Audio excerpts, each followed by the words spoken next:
Danke de coração para aceitar a invitação e para volver a celebrar o dia importante aqui conosco. De nome do governo de Aruba, me expressar a gratidão aqui. Awe nosso paraqueto na nos símbolo de identidade, nos himno e nos bandeira, Guabini, depois de uma luta para Aruba, por a sua estado essa parte. Uma luta que começou e acaba em anos 40, com o liderazgo de político Henny Eyman e Juancho Iruskin. Essa aqui a culminar com a entrega de lista de 2.147 firmas de cidadãos de nosso país na ano de 1947.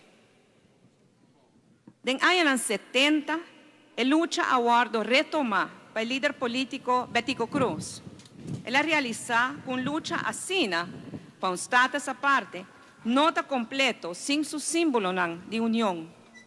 Para sobre um país livre, mester tem seu símbolo de identidade e pensei, Aruba, mester a seu próprio himno e sua própria bandeira. E assim, dia 18 de março de 1976, 46 anos passados, nós inauguramos nosso himno e nossa bandeira dentro do estádio, aqui banda mês, que tempo está o chama, o Elmina Stadium, Awe, Stadium Guillermo Próspero Trinidad.